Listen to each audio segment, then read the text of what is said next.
Саламатсыздар ма, құрметті оқушылар. Бүгін біз алгебра 7-ші сынып 100-шы есепті шығарамыз. Бұл жерде міне осындай екі жақшаның бөліндісі берілген. Амалды орындау қажет, яғни бірінші осы жақшаны қосып аламыз, екінші осы жақшаны қосамыз, сөйтіп екеуін бір-біріне бөлеміз. Ал енді кеше кеттік, бірінші амалды орындаймыз. Бірінші амалда бізде 2а плюс батик минус 4а квадрат бөлінген. Мынау бізде 2а плюс б-ның квадратын береді.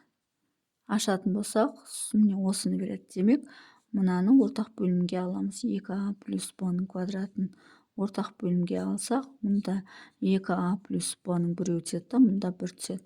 Мына екеуін көбейтетін болсақ, 4а квадрат болады. Мына екеуін көбейтетін болсақ, плюс 2а болады. Мұнан алды минус болғанда минус 4а квадрат болады.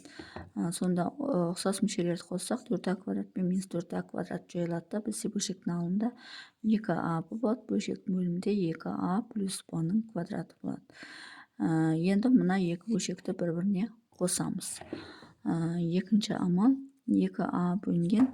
Енді 4а квадрат минус б квадратты екі жақшаға жіктеуге болады, яғни 2а плюс б 2а минус б деп жіктеуге болады. Плюс, енді мына жерде 2а плюс б 2а минус б болса, демек мынаны 2а минус б деп жазу үшін минусты алдына шығарып жібереміз. Сонда мына жерде минусты алдына шығарып жіберсек, 2а минус б болады да, мына минус, мына плюсті жойып жіберіп минус қалады. Демек, мына жерге минус деп жазайық. Сөйтіп те бөлшектің бөлімін b минус 2а емес, 2а минус b деп жазайық. Яғни минустың алдына шығарып жібердік, бөлінген 1 болады. Неге олай жасадық? Себебі мұнда 2а минус b бар, мұнда 2а минус b бар. Демек, мына жерде ортақ бөлімге 2а плюс b және 2а минус b-ны аламыз. Сол кезде мына жерге 1 түседі, ал мына жерге 2а плюс b түседі. 1-ді 2а көбейтсек 2а болады, мынаның алды минус, ана екеуін көбейтетін болсақ 2а болады, мына мен аны көбейтетін болсақ минус b болады.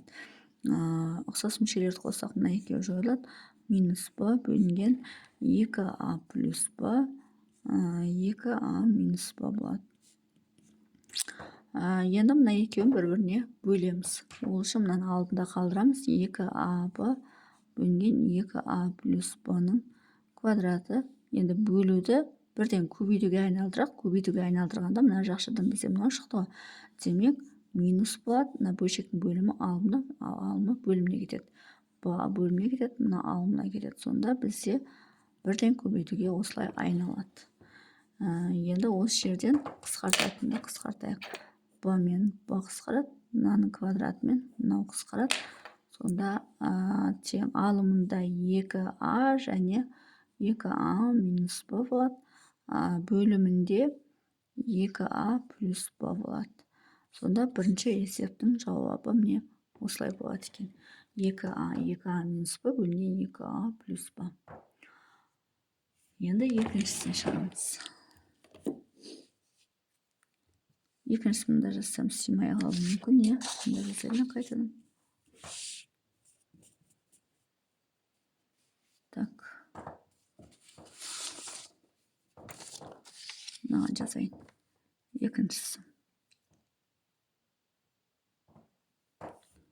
Бір бөлінген x плюс 1 минус 3 бөлінген x куб плюс 1 плюс 3 бөлінген x квадрат минус x плюс 1 көбейту x минус 2x минус 1 бөлінген x плюс 1.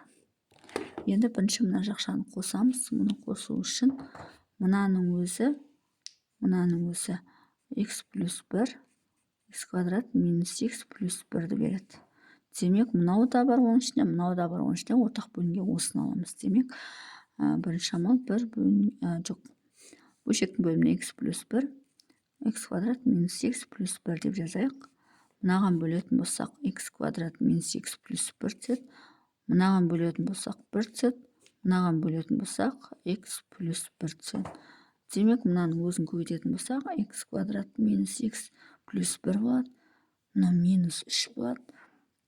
Плюс 3x болады. Плюс 3 болады.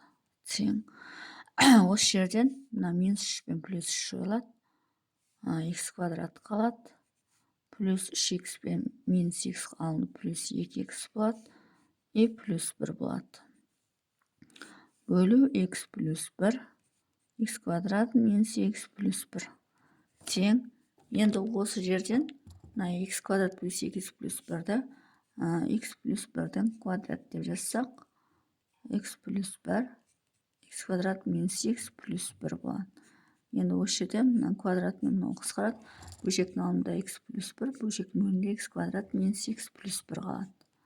Бірінші жақшада міне осы шығады. Енді мына екеуін қосамыз.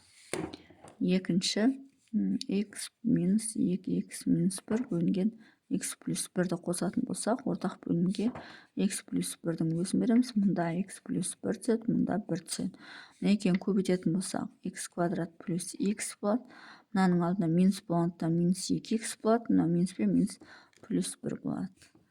Тең. Енді осы жерден x квадрат, мына екеуі қосылып минус x-ті береді, плюс 1 болады, бөлінген x плюс 1 болады. Екіншісінен осы шығады. Енді мына мен мынаны көбейтеміз. Демек, үшінші амал бізде бірінші жақшадан x плюс 1 бөлінген x квадрат минус x плюс 1 түсті көбейту. Екінші жақшадан мынау түсті, яғни x квадрат минус x плюс 1 бөлінген x плюс 1 түсті. Тең. Енді осы жерде мына мен мынау қысқарып, ең соңында 1 деген жауап шығады екен. Сонда екіншісінен 1 деген жауап шығады екен. Сонымен есебінің шығар жолы осындай. Егер есебінің шығар жолы түсінікті болса, лайк басып, комментарий жазып, каналыма тіркеліп кетсеңіздер болады.